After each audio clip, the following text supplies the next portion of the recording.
Hürmetlik vatandaş, sizlerge alayda haber elip çıktım. Alayda haberini alayda vakitte anlatışqa doğru geldi. Hürmetlik vatandaş, haberimin da aldı bilen biz Prezident Trump'dan söz bayanlarını sizlerge yetkizeyli. Prezident Trump mındak görsetti. Muşahaptının ahırgıça Hong Kong'cu devlet bir xatarlığı kanunuga ve Jungo'ga qattiq inkas qaytırımız. Mavzulu xabar 5. ayının 27. günü Amerika avazdan Xitay tili programımız ilan kılın. Xabar mındak başlan. Prezident Trump haftanın 2. günü 26. günü mındak görsetti. Amerika Jungo tüzgen Hong Kong'cu devlet bir xatarlığı kanunu ciddi inkas qaytırışqa köç çıkarıvatıdı. Belki müşahaptının ahırdan burun Jungo'ga kollanılgan hareketini ilan kılımız.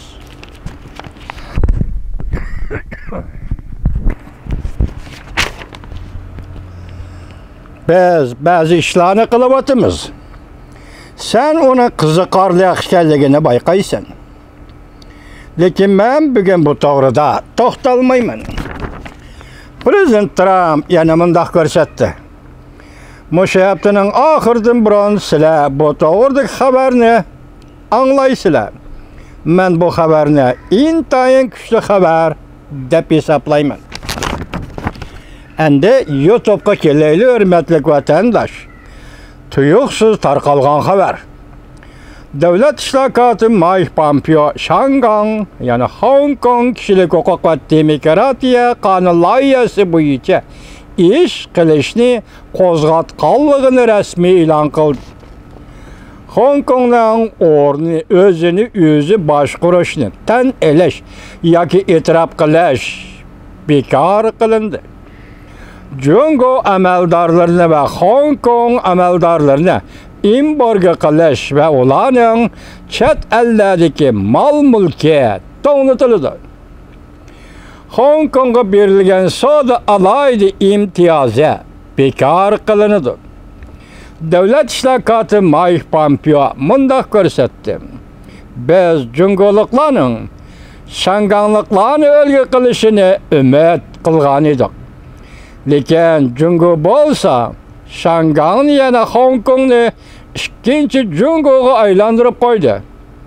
Devlet İşlakatı Mike Pompeo YouTube 5. ayının 27. günü Volkutsi torbiti. Jungo'da devlet bir xatarlığı kanun layihasi ilgari sürilgen bir paytda Devlet İşlakatı Mike Pompeo 5. ayının 27. günü bayanat e'lon qilib bundaq ko'rsatdi. Shangang Hong Kong o'zini o'zi boshqarayotgan rayon deb e'tirof qilinmaydi. Amerika'nın Shangang'a, Hong Kong'a sodada alayda imtiyoz berishning asosi qolmadi. Angliyaga mustamlika bo'lgan Shangang yana Hong Kong 1997 yili Jungo'ga qaytirib berilgandan keyin Amerika qonun bo'yicha Shangang'a, Hong Kong'a alayda o'rin va imtiyoz bergan edi. 1992 yılı köçke ega bo'lgan Shangang'ning Hong Kong siyaset kanunu ve o'tgan yılı köçke ega bo'lgan Shangang Hong Kong kişilik hukuk ve demokratiya kanunu da Amerika Devlet Mahkemesi'nin Hong Kong'ning o'zini o'zi boshqarishini e'tirof qilishi talab qilingan edi. Devlet İşlakatı ve Amerika Qo'shma Shtatlar Devlet İşlakatı Mike Pompeo mundaq tasvirladi. Beijing mecburi yo'lga qo'ygan devlet bexatarligi qonuni ofat xarakterlikdir.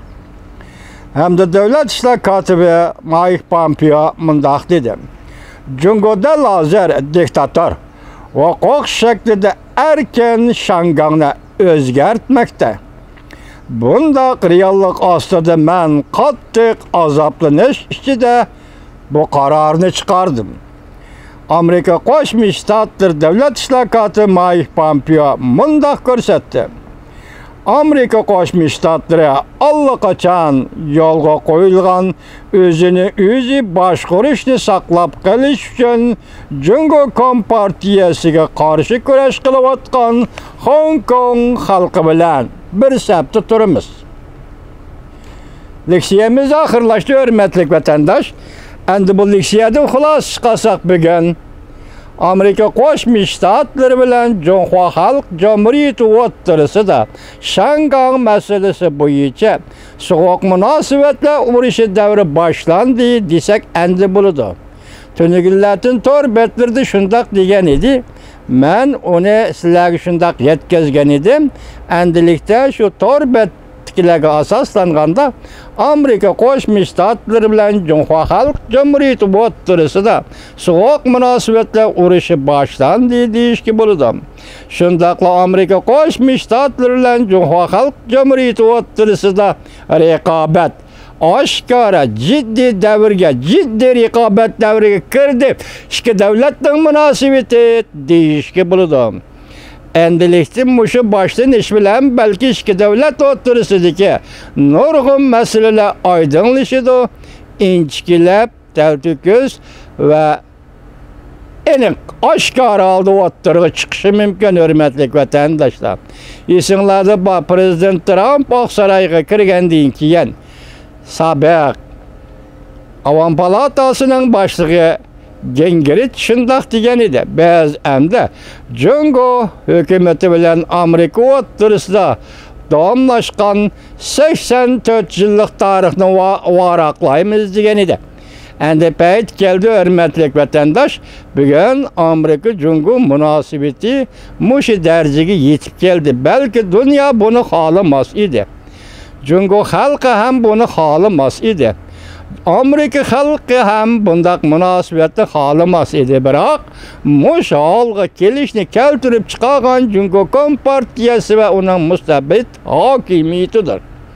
Mushu holga kelishni, ikki davlat munosabatining mushu holga kelishni keltirib chiqargan Jungoning diktator siyosati, demokratiyani va qimmat qarashlari o'lchamini rad qilishi, G'arbning iddiasini rad qilishi, lekin xalq bo'lsa G'arbning iddiasini tashabbus qilayotgan mushundaq ahvol ostida Kompartiya ham xalqqa qarshi, ham do'st davlatlar va munosabatlashgan Amerikadagi davlatlarga qarshi, ham G'arbning ideologiyasiga qarshi, ham xalqqa qarshi, ham muhimi xalqqa qarshi bir maydonda turib kelganda bugun oxiri Amerika Qo'shma Shtatlari bilan Jonghua Xalq Jamhuriyati o'rtasidagi munosabatlar keskin raqobat davriga, jiddiy raqobat davriga.